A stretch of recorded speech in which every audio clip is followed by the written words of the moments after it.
सुप्रिया जी, स्वागत है आपका न्यूज़ नेशन पर।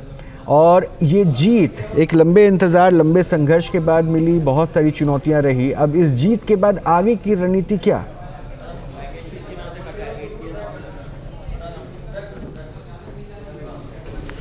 आप सबको और आपके व्यूअर्स को मेरा नमस्कार। और मैं बिल्कुल मानती हूं कि देश की जनता ने ही इस देश को बचा लिया। मेरा अपना मानना, एको कर रही है थोड़ी आवाज, अगर आप इसको करेक्ट करा सके। हाँ, वो पीसीआर। और मेरा अपना मानना है कि हिंदुस्तान ने एक स्वर में कहा कि हमारे मुद्दों पर चुनाव होगा।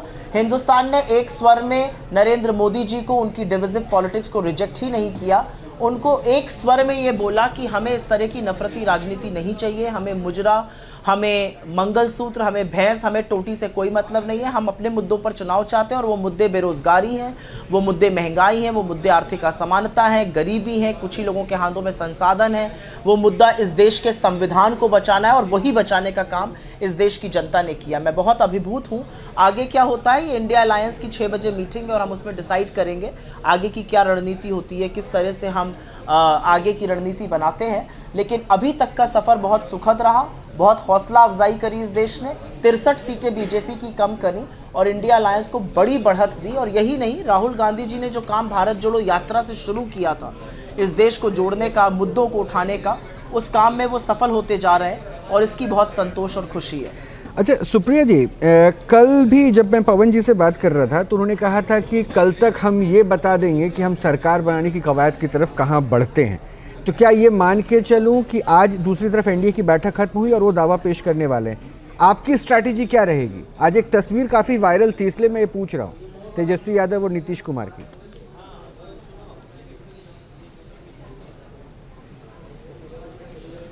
जी, हवाई जहाज की वो तस्वीर वायरल थी, अच्छी बात है। इतनी सौहार्दता तो, इतना सौहार्द तो आपसी में रहना ही चाहिए। नरेंद्र मोदी जी ने वो सौहार्द आके भारत की राजनीति में खत्म कर दिया, लेकिन खत्म नहीं होना चाहिए वो सौहार्द। मेरा अपना मानना है कि रणनीति पर चर्चा मैं बिल्कुल नहीं करूंगी, और स्पेशली आधे घंटे पहले जब इंडिया अलायंस की मीटिंग होने वाली है तो उसके पहले उस पर बात करना बेमानी होगा। सारे शीर्ष नेता वहाँ पे बैठेंगे, अपने अपना आकलन देंगे। हम पूरे आश्वस्त थे कि इसी तरफ नतीजे जा रहे थे। हम थोड़ी और सीटों की उम्मीद कर रहे थे, लेकिन अच्छा है, सीटें आई हैं। 63 सीटें बीजेपी की कम होना कम बात नहीं है। वो चुनाव जो नरेंद्र मोदी ने सिर्फ अपने दम पर लड़ा, अपनी फोटो पर लड़ा, अपने गारंटी पर लड़ा, मोदी की गारंटी थी, तो लोगों ने जब रिजेक्ट किया तो वो रिसाउंडिंग रिजेक्शन है। और एक बात मैं यहाँ पर ये कहना चाहती हूँ कि लोगों ने बड़े विवेक का इस्तेमाल किया। आपने लखीमपुर नरसंहार के मुख्य अभियुक्त को अपना मंत्री बनाए रखा, देश ने उसको हरा दिया। आप प्रज्वल रेवन्ना के साथ खड़े हुए, देश ने उस राक्षस को हराया। स्मृति ईरानी दम्भ भरती थी, जिस दिन उन्होंने तू तड़ाक किया सोनिया जी से, उसी दिन अमेठी ने उनको हरा दिया था। और यही नहीं, आपने राम के साथ व्यापार करने की कोशिश करी, राम को अदना दिखाने की कोशिश करी। ये कहा कि हम जो राम को लाया, आप राम को नहीं लाए। राम इस देश का, इस दुनिया के कोने कोने में, कण कण में व्याप्त हैं, और भगवान राम ने भी आपको हराया अयोध्या में। तो हर जगह हारा, क्योंकि आपने कॉन्स्टिट्यूशन के साथ खिलवाड़ करने की जो अपनी बदनीयती थी वो लोगों को समझ में आ गई। तो सुप्रिया जी, अब चलिए ठीक है, अच्छी जीत मिल गई और बहुत राजनीति भी हुई राम मंदिर को लेकर, तो अब तो वहाँ जीत भी मिल गई है, तो प्रभु राम के दर्शन के लिए जाएंगे? कांग्रेस की टीम जाएगी, आप जाएंगे?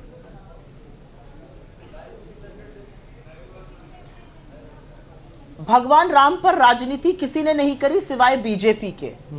भगवान राम के नाम पर राजनीति करना, व्यापार करना, बीजेपी ने उसका ठेका लिया हुआ है। हमारे लिए भगवान आराध्य हैं।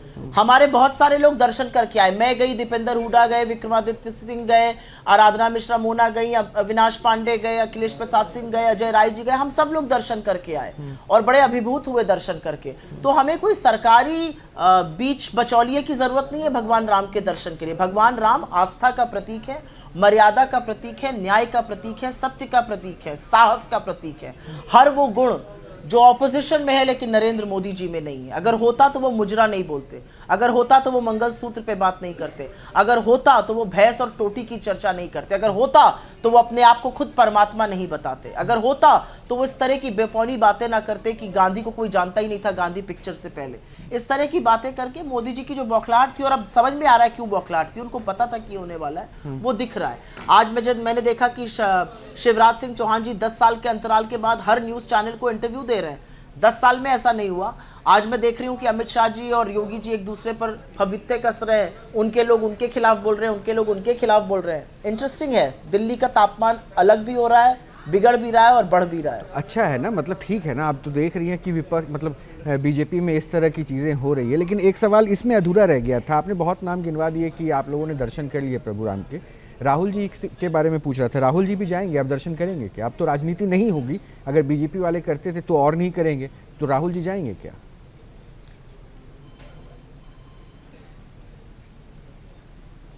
भगवान राम आस्था का प्रतीक है। आपसे पूछकर, मुझसे पूछकर, बीजेपी से पूछकर तो नहीं जाएंगे। जब भगवान राम का न्योता आ जाएगा तो वो चले जाएंगे। इसमें ये सवाल ही बेमानी है अपने आप में। नहीं, सवाल बेमानी नहीं। जिस भगवान राम का आपने व्यापार करने की कोशिश करी, जिस भगवान राम पर आप कहते रहे, आप पुजारी, एक मिनट रुक जाइए, आप सवाल बेमानी है।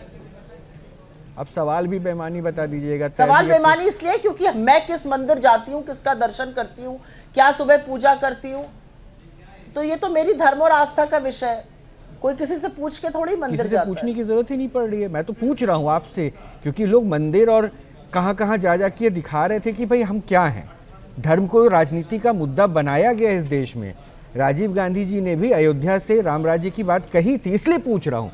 ये ऐसा नहीं है कि इस पूछने पे इतनी नाराजगी हो जाए, या फिर ऐसा नहीं है कि ये ना जानना जान रही हूँ, सॉरी, मैं रोहित बोल रहा हूँ। एक मिनट, नाराजगी की बात नहीं है, नाराजगी की कोई बात नहीं है जी रोहित जी, मैं नाराजगी की कोई इसमें बात नहीं है। मैंने आपसे एक बात कही, इसमें राजनीति की कोई बात ही नहीं है, धर्म आस्था का विषय है। मैं आपसे थोड़ी पूछ रहा हूँ आप किस भगवान की पूजा करते हैं, आप मुझसे थोड़ी पूछ रहे हैं मैं सुबह किसका पाठ करके अन्न ग्रहण करती हूँ। जब जिसको जाना होगा चला जाएगा, हमें बीजेपी के बिचौलियों की जरूरत नहीं है मंदिर जाने के लिए। मैं ये कहना चाह रही हूँ, भगवान रामलला की धरती अयोध्या ने बीजेपी को हरा दिया। इसमें अगर वो सबक न सीखे तो अधर्मी है, ये कहने की कोशिश कर रहे हैं। ठीक है, चलिए आज के एजेंडे पे आते हैं। आपकी बैठक होनी है, इसमें दो पहलू है। सब कुछ आपके गठबंधन में ठीक तो है ना, क्योंकि उद्धव ठाकरे नहीं पहुंच रहे, इसको लेकर भी आप जैसे कह रहे थे कि बीजेपी में सब नहीं, बीजेपी वाले ये कह रहे हैं कि उद्धव ठाकरे क्यों नहीं आ रहे, तो ये क्या है, इसको जरा अगर आप क्लियर कर दें तो।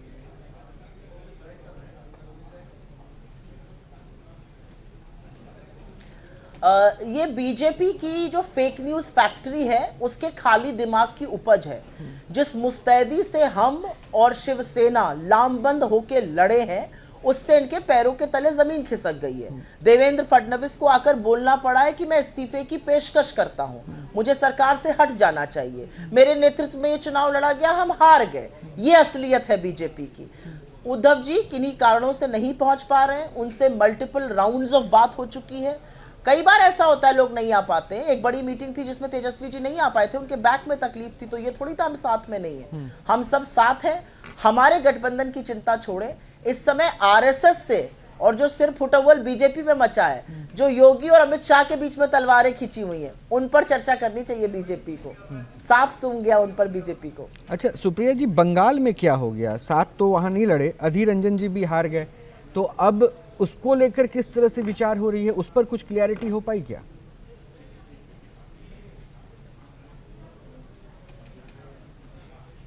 नहीं, कोई विचार नहीं। उन्होंने पहले ही कहा था कि हम साथ चुनाव नहीं लड़ रहे, वो इंडिया गठबंधन का हिस्सा है।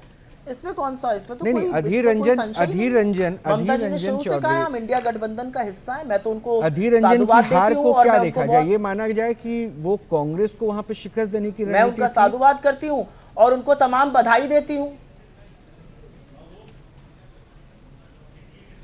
अच्छा, एक चुनाव हम हार गए तो इसमें कौन सी दिल्ली में क्या हो गया? काफी जगह दिल्ली में क्या हो गया? इसमें कोई बड़ी बात नहीं है। कोalition पॉलिटिक्स में ऐसा बहुत होता है कि आप कई जगह एक साथ लड़ते हैं, कई जगह अभी पहले बंगाल की बात, अब आप एक चीज छूते हैं फिर आप दूसरी जगह भाग जाते। पहले बंगाल खत्म कर लीजिए ना, बोल लेने दीजिए बंगाल पे, फिर दिल्ली पर आइएगा, फिर हम तमिलनाडु की बात करेंगे जहाँ पे 0 आया, फिर हम अलग अलग उत्तर प्रदेश की बात करेंगे, फिर राजस्थान की, महाराष्ट्र की भी करेंगे, पहले बंगाल की कर लेते हैं। बिल्कुल आपने सही कहा, हम कोalition में नहीं थे, वहां पर लड़े नहीं, मतलब कोalition में, लेकिन वो इंडिया गठबंधन का हिस्सा है, इसमें कोई संशय नहीं। उन्होंने पहले दिन से कहा मैं इंडिया गठबंधन का हिस्सा हूं, तो इसमें सवाल कहां से उठा? अधीर रंजन जी अपना चुनाव हार गए, उसका हमें दुख है, लेकिन हम एक सीट बंगाल में जीते हैं, उसकी खुशी है। अब बात करते हैं जो आपने कहा दिल्ली में हम चुनाव नहीं जीते, इस बात का दुख है, लेकिन हम तमाम जगह पंजाब में, राजस्थान में, महाराष्ट्र में, उत्तर प्रदेश में, बिहार में अपनी टैली हमने इंप्रूव करी, कर्नाटक में अपनी टैली इंप्रूव करी। इस बात की खुशी है, बेपनाह खुशी है। बेपनाह खुशी है कि उत्तर प्रदेश ने जबरदस्त खेला कर दिया, पैरों के तले जमीन खिसक गई। बेपनाह खुशी इस बात की है कि तमिलनाडु की जनता ने 12-12 रैलियों के बाद भी नीलबटा सन्नाटा आया बीजेपी का, इस बात की खुशी है। तो मुझे लगता है इस बात की भी खुशी है कि बीजेपी 370 का दावा करती रही, बात बढ़ती रही, दम्भ भरती रही, और श्रीनगर, बारामूला और अनंतनाग में एक सीट नहीं लड़ पाई, इतनी हैसियत नहीं दिखा पाई। क्यों घबरा के भाग गए, ये भी पूछना चाहते हैं आज हम चुनाव के बाद।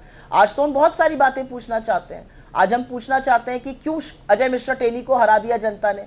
ये आपके घमंड की हार हुई। ये हार, जब आपने प्रज्वल रवन्ना को हारते देखा तो ये नरेंद्र मोदी के घमंड की हार हुई। उन्होंने कहा था ना, इसको वोट दो, मुझे मजबूत करो। जनता ने कहा नहीं, ऐसे राक्षस को हम नहीं चुनेंगे। तो बहुत सारी बातें हैं। अब चुनाव के बाद तो समीक्षा होती ही है, जैसी आप कर रहे हैं।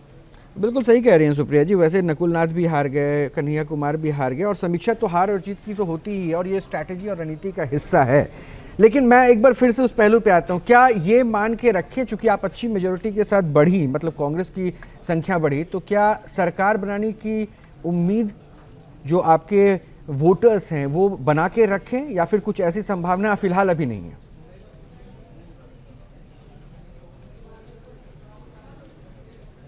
आधे दर्जन से ज्यादा केंद्रीय मंत्री हार गए, जो बड़ा बड़ा दम्भ भर के चलते थे वो मंत्री हार गए, उनको हरा दिया। तो राजनीति में हार जीत लगी रहती है। यही तो लोकतंत्र की खूबसूरती है कि जनता रिजेक्ट कर देती है, जनता आपके पर काट देती है। वही काटने का और हाथ बांधने का काम नरेंद्र मोदी जी का भी जनता ने किया। मेरा अपना मानना है रोहित जी कि अब हम क्या करेंगे आगे, इसका निर्णय इंडिया अलायंस की बैठक में होगा, जहां पर हर पार्टी के शीर्ष नेतृत्व के लोग होंगे, हमारा शीर्ष नेतृत्व होगा, वहां पर चर्चा होगी, प्रोज एंड कॉन्स हर चीज के देखे जाएंगे, समीक्षा और आकलन किया जाएगा, हम कहां पर रह गए, क्यों हम कहीं पर नहीं बढ़ पाए, क्यों हम किन जगहों पर बढ़े, इसका सबका आकलन होगा। और उसके बाद देखेंगे कि हम किस भूमिका में रहना चाहते हैं और क्या आगे की रणनीति होगी।